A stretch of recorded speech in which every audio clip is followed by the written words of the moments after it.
녹화된 강의는 나중에 몰아듣게 되더라고요. 라이브 클래스 같은 경우는 학원 스케줄에 맞춰서 꼭 들어야 하니까 공부도 미루지 않게 되고 학원에 가 있는 느낌이 들더라고요. 집에서도 생생한 강의 현장을 느끼고 싶다면 라이브 클래스가 딱인 것 같아요. 24쪽입니다. 물리적 개념 가보시죠.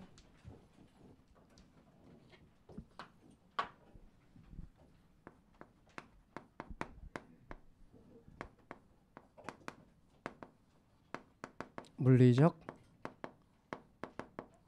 개념은 기술적 개념을 가리키는 거예요.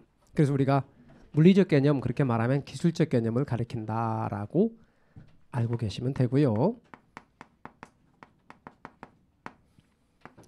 거기에 네 가지. 제일 첫 번째 자연, 두 번째는 공간, 세 번째는 위치, 네 번째는 환경. 자연으로서의 부동산이란 부동산을 자연의 일부로 보는 거예요. 그래서 자연의 일부로 바라보고 자연 환경이다 라고 보는 것, 그게 바로 뭐냐면 자연으로서의 부동산. 이거 사람이 만든 거 아니라는 거예요. 토지는 자연의 선물이라는 거고, 그 대신 인류에게 주어진 토지의 양은 무한한 건 아니고 이들이 함께 사용하면, 아껴 쓰고 전략하면 함께 쓸 수 있을 만한 분량만큼만 주어진 거라는 거죠. 그래서 나오는 게 이제 저 측면을 강조하면 사회성, 공공성이라는 게 나오는 거예요. 그리고 공익과 사익보다 공익을 더 중시한다는 말도 나와요. 개발과 보존보다는 보존이라는 측면이 강조되기도 해요. 그래서 자연으로서의 부동산, 이런 개념을 이야기하게 되고요. 그 다음 공간 얘기 좀 할게요. 공간이라는 말이에요. 공간으로서의 부동산. 공간의 경우를 좀 구분해 보면요, 이렇습니다. 지구의 여기가 중심이에요. 지구의 중심. 그러면 지구의 중심인데 이렇게 단면이요, 단면인데 이렇게 여기 부분 이렇게 이 부분이 있는데, 이 부분 여기 이렇게 구분했어요. 이렇게. 그랬을 때 이 부분을 뭐라고 하느냐? 갑이라는 사람이 이 땅을 샀으니까 지표예요. 지표, 땅표면 이 지표를 수평공간이라고 불러요. 땅표면 수평공간. 물론 뭐 다 지표지만 갑이 이만큼을 샀다고 치고 수평공간, 지표를 가리키는 말. 그럼 땅 아래, 땅 속으로 내려가면 여기는 지중공간이라고 그동안 불러왔는데, 지하공간이란 말을 많이 써요. 요즘에는 지하공간 이렇게. 그럼 땅 위, 여기 공중이잖아요. 그럼 뭐라 그래요? 공중공간. 지상공간 아니에요. 공중공간 그래요. 그래서 지표를 가리켜서 수평공간이고, 지하는 지하공간, 지중공간이고, 공중은 공중공간이고 갖다 붙이면 되는 거예요. 그래서 여러분 수평공간, 지중공간 혹은 지하공간, 공중공간, 그래서 3차원 공간이에요. 3차원 공간이다 이렇게 말하고요. 근데 학자들은 초기에 공중공간하고 지중공간 이 둘을 합해서 처음에 원래 수평공간과 대응하는 말로 수직공간 개념을 만들었었어요. 그래서 입체공간이라 불렀거든요. 걔를 수직공간이라는 개념으로. 근데 입체공간의 개념에 지표가 빠질 수는 없는 거거든요. 그래서 요즘에는 다 포함시켜서 얘를 뭐라고 부르느냐? 입체공간이라고 불러요. 그러다 보니 입체공간이 뭐예요? 3차원 공간이에요. 그래서 입체공간 혹은 3차원 공간 이렇게 말하고요. 그럼 갑이 1억 주고 이 땅을 샀다고 치면 갑의 권리가 미칠 거 아닙니까? 그러면 수평공간이 지표잖아요. 그럼 지표에 관한 권리, 그걸 뭐라고 하면 갖다 붙이세요. 지표에 관한 권리는 지표권 그래요. 지표권. 그럼 지하에 관한 권리는 뭘 것 같아요? 지하권 그러는 거예요. 그럼 공중에 관한 권리는 뭐예요? 공중권 그래요. 공중권. 이렇게 갖다 붙이는 거예요. 나중에 이제 민법에서 민법을 공부하다 지상권 이런 거 배우거든요. 지상권, 지역권 뭐 이런 거 배우는데 그런 거하고 헷갈리면 안 돼요. 자꾸 용어 보세요. 아주 쉽게 생각하세요. 지표에 관한 권리가 뭐라고요? 지표권 지하에 관한 권리는 지하권, 공중에 관한 권리는 공중권 이렇게 말해요. 자꾸 용어를 반복해 보세요. 그래서 그 용어의 의미도 알아두시고요. 근데 갑이 1억을 주고 이 땅을 샀다고 치면 갑의 권리가 이 땅에 미칠 텐데 이게 땅 아래에 무한적으로 미치진 않겠죠. 그러면 땅 아래 일정한 깊이까지 미칠 거고요. 땅 위도 무한적으로 미치진 않겠죠. 그러니까 일정한 높이까지 미치는 거예요. 이렇게.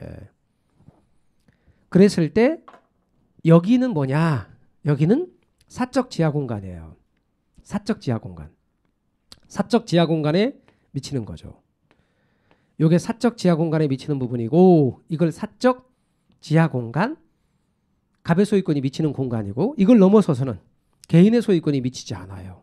공적 지하 공간이 되는 거예요. 이렇게. 또 땅 위 공중도 마찬가지예요. 일정한 높이까지는 개인의 소유권이 미치는 공간, 사적 공중 공간이고 일정한 높이 이상으로는 개인의 소유권이 미치지 않아요. 공적 공중 공간이 될 거예요. 그럴 때 땅 아래로는 구체적으로 몇 메타 이런 게 있어요. 땅 아래로는. 근데 그건 뭘로 정하냐면 지자체가 조례라고 하는 걸로 정해요. 여러분 법 과목을 공부하다 보면 법 체계를 이제 공부하게 되는데 지방자치단체에서 조례라고 하는 것을 만들거든요. 그러면 지방의회에서 만든 이 조례, 서울시 조례에 의하면 얼마까지다 이게 나와 있다고요. 그때 얘를 학문적으로는 한계 심도라고 불러요. 근데 이 한계 심도를 예를 들어 고층시가지면 이게 고층시가지면 40m 이렇게, 중층시가지면 35m, 저층시가지는 30m, 농지나 임지는 20m 이런 식으로 규정이 되어 있다고요. 지자체가. 그러면 거기까지는 개인의 소유권이 미친다. 그리고 그걸 넘어서서는 미치지 않는다. 그럼 만약에 뭐 전철이 이렇게 지나갈 수 있잖아요. 그러면 이제 개인의 소유권 침해한 거잖아요. 그죠? 이렇게 지나가면 침해하지 않은 건데. 그래야 안 그래요? 그럼 만약에 이 부분이 만약에 이렇게 전철이 지나갔다. 그러면 이제 보상 문제가 돼도 되는 거지. 이러면 이제 보상 문제가 돼도 되지 않고. 그렇게 되는 겁니다. 그 다음에 이 안에 있는 것들의 경우는 기본적으로 소유권이 미치지만 혹시 이 안에 걸쳐 있더라도 석탄, 석유, 가스와 같은 광물 자원의 경우는 갑돌이 땅 아래에 이렇게 걸쳐 있다 하더라도 갑돌이한테 소유권이 미치지 않습니다. 저런 부분은 국익과 관련된 부분에 대해서는 국가에게 소유권이 있거든요. 그래서 나중에 광업권의 객체가 들어간 미채굴된 광물은 토지 소유자의 소유권이 미치지 않는다 이렇게 배워요. 근데 우리는 그걸 배우기 위한 지금 기초 지식을 깔고 있는 거예요. 땅 위는 구체적으로 몇 메타라고 돼 있지 않아요. 그냥 이렇게 돼 있어요. 일정한 높이, 일정한 고도까지, 일정한 높이까지만 소유권이 미치도록 돼 있어요. 그러니까 항공기의 운항이나 전파의 교신 그런 건 아무래도 여기에 있겠죠, 그죠? 그러니까 이건 공적 공중 공간과 관련이 있겠지. 근데 이제 문제는 뭐냐면 건물을 층수를 올릴 때 얼마만큼 올려야 되는가 하는 문제가 나올 거 아니에요. 건물의 고층화와 관련해서. 그랬을 때 이제 다툼이 생길 수가 있죠. 그렇죠? 구체적으로 몇 메트라고 명시하지 않았으니까. 그러면 자유민주 사회인 대한민국에서 갑돌이하고 을돌이가 만일 다툼이 생겼다. 그러면 여기에 대한 판단을 누가 해요? 누구의 판단에 의존하는 거예요? 애들을 풀어서 손을 봐줘요? 그건 안 되고 어떻게 하죠? 자유민주 사회인 대한민국에서는 법치국가이기 때문에 사법부의 판단에 의존한다. 그러니까 분명히 이런 경우는 다툼이 생길 수 있고 그럴 경우는 사법부의 판단에 의존한다. 그렇게 말할 수 있죠. 법원의 판단에 의존해야 돼요. 자, 다시 돌아와서 앞으로 이제 공간에 관한 개념들을 더 공부할 거예요. 그래서 이제 여기서 건물을 이렇게 지을 거고 건물의 층수가 높아질 거고 또 지하화 될 거 아닙니까? 그러다 보니 공간 개념이 이제 중요하게 등장하겠죠.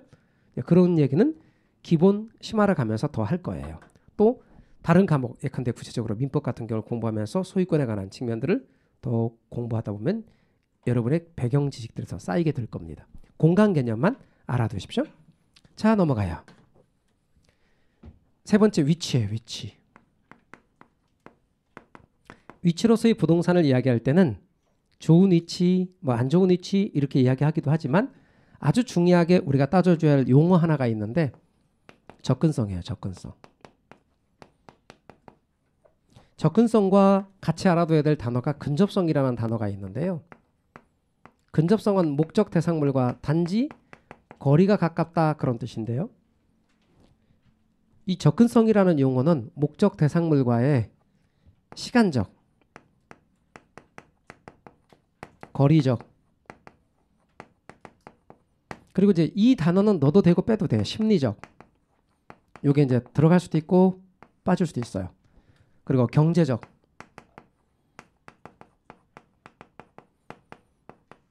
부담의 정도를 가리켜요. 이것을 접근성이라 그래요. 그러니까 시간적, 거리적, 심리적, 경제적 부담이 적으면 적을수록 접근성이 좋은 거고 시간적, 거리적, 심리적, 경제적 부담이 클수록 접근성이 떨어지는 거예요. 그럼 단순하게 거리가 가깝더라도 거리가 가까우면 근접성이 있거든요. 근데 돌아가는 경우 있죠. 되게 거리가 가까워. 근데 예, 고속도로가 이렇게 있어. 철도가 있어. 강이 있어. 그래서 다리까지 건너서 이렇게 돌아와야 돼. 한강이 있을 때 목적 대상물이 저 건너편에 있지만 한참 가서 다리 건너서 이렇게 돌아올 수 있잖아요. 그런 경우는 근접성은 있어도 접근성이 떨어지는 거예요. 근데 접근성이 좋다는 말은 목적 대상물과 시간도 얼마 안 걸리고 거리도 가깝고 심리적 부담도 없고 경제적 부담이 적을 때 접근성이 좋다고 말하는 거예요. 그러면 근접성보다 뭐가 중요한 거죠? 접근성이 중요하죠. 그러면 제가 이렇게 말하면 어떨까요? 접근성이 좋으면 좋을수록 부동산의 입지 조건은 양호하며 부동산의 가치는 높다. 이게 O일까요? X일까요? O죠. 접근성의 원칙입니다. 그런데 예외가 있다 없다? 있어요. 예외가 있을 때는 이렇게 쓰면 안 돼요. 접근성이 좋으면 좋을수록 부동산의 입지 조건은 양호하고 부동산의 가치는 항상 높다. 그건 X예요. 예외가 있거든. 어떤 게 예외가 있을까요? 갑돌이네 집이 여기에 있는데 갑돌이네 집하고 목적 대상물이 이렇게 딱 붙어 있어. 완전 딱 붙어 있어. 근데 이게 가스탱크야. 그럼 갑돌이네 집값은 어떻게 되겠죠? 떨어지겠죠. 그러니까 접근성이 좋다고 해서 무조건 부동산의 가치가 높은 건 아니죠. 위험 혐오 시설의 경우는 오히려 값어치가 낮게 평가될 수도 있죠. 이런 예외가 존재하는 한 항상이란 말을 쓰면 안 됩니다. 말뜻 이해가 되셨죠? 그래서 접근성이라는 개념이 중요하더라. 이렇게 알아두시면 되겠습니다. 자, 그럼 그 정도만 이야기하기로 하고 환경 얘기로 건너갑시다. 26의 환경입니다. 환경. 부동산은 주위 환경으로부터 영향을 받아요. 그리고 또 부동산이 주위 환경에 영향을 미치기도 하고요. 그래서 여러분 부동산은 주위 환경으로부터 영향을 받는다. 그런 의미에서 환경으로서의 부동산입니다. 근데 말이죠. 이게 부동산만 그런 게 아니라 사람도 똑같다니까요. 그래서 여러분이 공인중개사 공부를 하시려면 주위 환경부터 학교 가시는데 도움이 되는 방향으로 좀 만들어 가셔야 돼요. 그래서 친구들한테도 가급적이면 나 올해 공인중개사 공부 시작해 하고 말하는 게 좋아요. 요새는 친구들 다 알아요. 공인중개사 시험 어렵대던데 다 한다고. 이게 얘기 좀 해주고 가족들한테도 말하면서 좀 내가 공부할 수 있도록 좀 도와줘. 만약에 나 없으면 집안이 안 돌아가게끔 그런 집안이면 아무도 설거지 안 해. 나만 설거지 해야 돼. 그런 집이면 안 되지. 오랫동안은 오래 하는 동안만큼은 내가 공부할 수 있도록 가족들이 좀 도와서 설거지도 하고 집안일도 좀 같은 역할 분담도 하고 그럴 수 있도록 여건 만들어 가야 돼. 그리고 기왕이면 학원에 와서도 좀 친해질 때 공부 좀 열심히 하시는 분들하고 좀 친하는 게 좋아요. 그러니까 간혹 가다 보면은 학원에 와서 이렇게 사람 좋은 사람, 착한 사람하고 친해지더라고요. 사람들은 뭐 착한 사람, 좋은 사람이 좋긴 좋죠. 근데 그분 너무 좋아. 너무 좋아서 맨날 둘이 이렇게 마음이 맞아갖고 맨날 놀러 가. 밖에 나가고 놀러 가고 공부 열심히 안 하고. 그러면 안 되잖아요. 그죠? 그러니까 조금 공부하는 동안만큼은 나한테 공부에 자극이 될 수 있는. 그래서 아까 제가 소개했던 아까 말씀드렸던 분 있잖아요. 그래서 그분 때문에 그 또래에 아까 말한 옥상파라 말씀드렸던 그분들이 다 합격했던 것처럼 제가 볼 때는 가장 많이 기여했어요. 그분이. 자극을 되게 많이 줬고. 되게 열심히 하니까 같이 보는 분들도 이렇게 자극을 되게 많이 받으신 거예요. 그리고 그런 말씀도 실제로 하셨고 자기들끼리도 그런 말씀 하시거든요. 저 사람은 진짜 독종이야 독종 막 그러더라고요. 정말 뭐 이렇게 낮에 하면서도 열심히 하는 모습 보고. 근데 그런 게 자극이 되는 거거든요. 주변 환경이. 그래서 여러분 기왕이면 좋은 분위기도 만드세요. 이렇게 강의실의 분위기도. 오전반 분위기하고 야간반 분위기 달라요. 그리고 같은 에듀윌 학원인데 똑같이 선생님들이 나가는데 학원마다 분위기도 다르고. 그래서 기왕이면 좋은 분위기 만드시는 게 좋고요. 좋은 환경 만들어 가십시오. 그게 시험에 합격에 도움 많이 됩니다. 그 다음 복합 개념 얘기할게요. 제가 아까 말씀드리기를 부동산의 개념을 이야기할 때 법 제도적 개념이 법률적이라 그랬고 그 다음 경제적, 그 다음에 물리적이 기술적이라 그랬죠. 그럼 이제 복합 개념 얘기 좀 할까요? 법경기를 함께 이야기하는 거죠. 그래서 복합 개념의 부동산은 부동산을 볼 때 복합 개념의 측면으로 파악하는 것으로 부동산을 따질 때 첫 번째는 법률적인 측면을 따지는 거예요. 법률적 측면을 고려하는 거예요. 두 번째는 경제적 측면을 고려하는 거죠. 세 번째는 기술적 측면도 따지는 거죠.